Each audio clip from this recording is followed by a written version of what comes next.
이제 말씀으로 은혜를 나누는 새 아침의 말씀 시간입니다. 오늘 이 시간은 경기도 시흥시 매화동에 있는 꿈나무 교회 이성배 목사의 말씀을 보내드립니다. 새 아침입니다. 애청자 여러분, 오늘 주일 새벽에도 하나님의 참된 복이 애청자 여러분들에게 임하시기를 간절히 축복합니다. 오늘은 창세기 48장 1절부터 7절의 본문을 의지해서 12지파를 이루는 내 것과 네 것이라는 제목으로 말씀드리겠습니다. 하나님 말씀을 보겠습니다.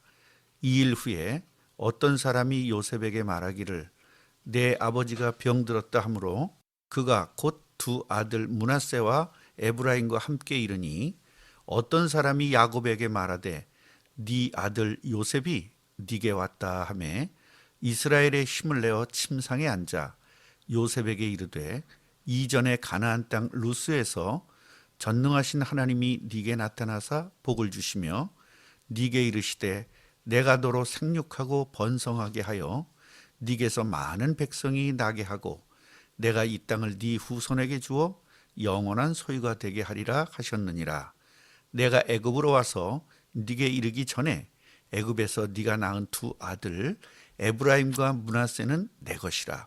루벤과 시므온처럼 내 것이 될 것이요 이들 후에 네 소생은 네 것이 될 것이며 그들의 유산은 그들의 형의 이름으로 함께 받으리라. 내게 대하여는 내가 이전에 밧단에서 올 때에 라헬이 나를 따르는 도중 가나안 땅에서 죽었는데 그것은 에브라까지 길이 아직도 먼 곳이라. 내가 거기서 에브랏 길에 장사하였느니라. 에브랏은 곧 베들레헴이라. 성경을 보면 이해가 되지 않는 구절들이 많이 있습니다.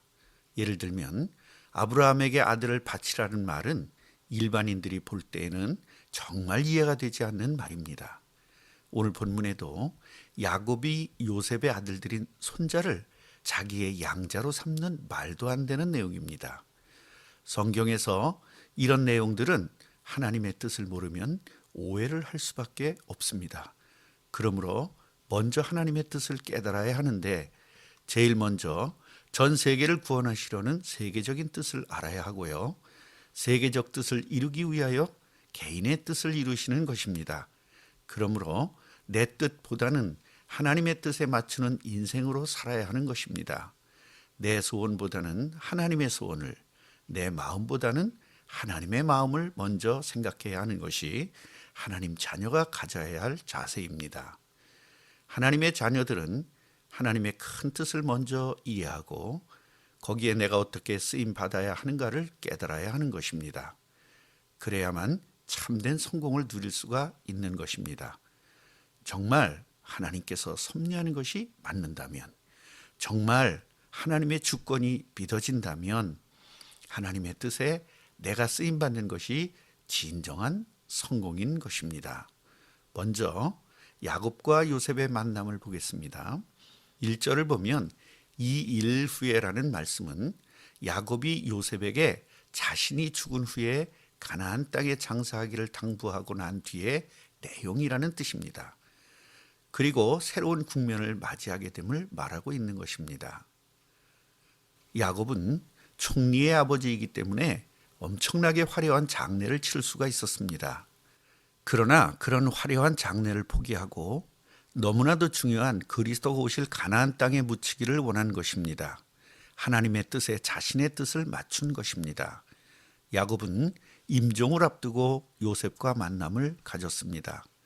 성경을 보면 이스라엘이 병이 들었다는 말을 전해 들은 요셉은 두 아들 므낫세와 에브라임을 데리고 아버지 이스라엘을 찾아갔습니다. 요셉이 왔다는 말을 들은 이스라엘은 힘을 내어 침상에 앉아서 요셉에게 말을 합니다. 요셉아, 내 말을 잘 들어라. 내가 가나안 땅의 베델에서 전능하신 하나님이 내게 나타나셔서 내가 너로 생육하고 번성하게 하여 네게서 많은 백성이 나게 하고 내가 이 땅을 네 후손에게 주어 영원한 소유가 되게 하겠다라고 복을 주셨단다. 그러므로 네 두 아들을 내 아들로 삼을 것이란다 라고 말을 했습니다. 본문에는 루스라고 나와 있지만 저는 베델이라고 했는데 그 이유는 루스는 베델의 옛 이름이기 때문입니다. 애청자 여러분들이 잘 알고 계시는 지명이 베델이기 때문에 제가 베델이라고 한 것입니다. 본문에서 야곱과 요셉의 만남은 병이 든 아버지와 문병을 온 아들의 만남이 아닙니다. 저는 소제목을 야곱과 요셉의 만남이라고 한 이유가 있습니다. 이 만남은 언약의 만남이기 때문입니다. 이스라엘이 베델에서 하나님으로부터 복을 받았는데 이 복은 단순한 복이 아닙니다. 하나님께서 인간을 창조하시고 그 창조한 인간들에게 복을 주신 내용입니다. 창세기 1장 28절을 보면 생육, 번성, 충만, 정복, 다스림의 5가지 복입니다. 이 복을 회복했다는 것입니다. 이스라엘이 이 엄청난 복을 회복하는 길인 그리스도를 깨달았다는 뜻이기도 합니다.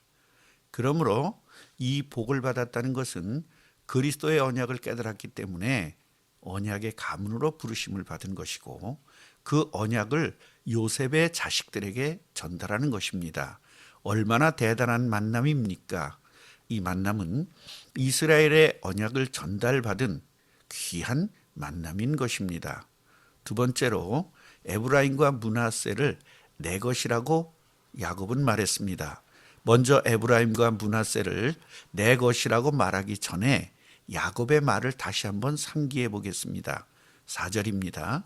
내게 이르시되 내가 너로 생육하고 번성하게 하여 네게서 많은 백성이 나게 하고 내가 이 땅을 네 후손에게 주어 영원한 소유가 되게 하리라 하셨느니라. 그러므로 이 하나님이 하신 이 약속을 이루기 위하여 네 아들인 에브라임과 므낫세는 내 것이며 루벤과 시므온처럼 될 것이다 라고 한 것입니다. 야곱은 루벤과 시므온과 같이 이 두 아들도 동등하게 인정하면서 자신의 양아들로 삼은 것입니다. 자기의 손자를 양아들로 삼는 것이 지금 시대에는 이해가 가지 않는 내용입니다만 그 당시의 근동에서는 실제로 있었던 일들입니다. 야곱이 자신의 손자를 양아들로 삼는 것은 단순히 인간적인 일이 아닙니다. 하나님의 약속인 그리스도가 탄생해야 할 민족으로 12지파를 완성시키는 일이었습니다. 하나님께서는 자신이 언약하신 그리스도를 이 땅에 보내시기 위하여 얼마나 섬세하고 정확하고 자세하게 역사하는지를 우리는 말씀을 통하여 깨달아야 합니다. 왜냐하면 구약시대에 이렇게 역사하셨던 하나님께서는 지금도 저와 여러분들에게 역사하고 계시는데 성령으로 영원토록 함께 하시면서 완벽하게 인도하시고 정확하게 역사하고 계시기 때문입니다. 마지막으로 두 아들을 내 것이라고 한 야곱은 나머지 아들은 네 것이 될 것이라고 합니다. 요셉의 두 아들은 내 것이라고 말한 야곱은 나머지 자녀들은 네 것이 될 것이라고 말합니다. 그리고 아주 중요한 말씀을 합니다. 네 것인 나머지 자녀들의 유산은 형들인 에브라임과 므낫세의 이름으로 받을 것이라고 합니다. 이 말은 에브라임과 므낫세의 족속으로 결합될 것임을 말하고 있는 것입니다. 야곱은 자신의 손자 2명을 아들로 삼고 이스라엘의 기초를 만들고 나서 요셉의 어머니인 라헬의 죽음을 이야기합니다. 7절은 개역개정의 번역은 이해하기가 조금 어렵지만 다른 성경에는 조금 쉽게 번역을 했습니다. 제가 소개하겠습니다. 내가 밧단에서 고향으로 올 때 라헬이 가나안 도착하기 전에 중간에서 죽었단다. 베들레헴까지 오기는 아직 먼 길이어서 그 도중에 장사했단다. 그리스도가 오실 가나안 땅에 묻히지 못한 라헬을 생각하면서 요셉에게 언약을 다시 한번 언약의 땅인 가나안을 고취시키는 것입니다. 결론입니다. 사랑하는 애청자 여러분, 우리 자녀들이 하나님의 뜻을 이루는 제자로 쓰임받기를 원하십니까? 그렇다면 내 것이 아닌 하나님 것으로 드리는 참된 축복을 누리시기를 간절히 바랍니다. 아멘.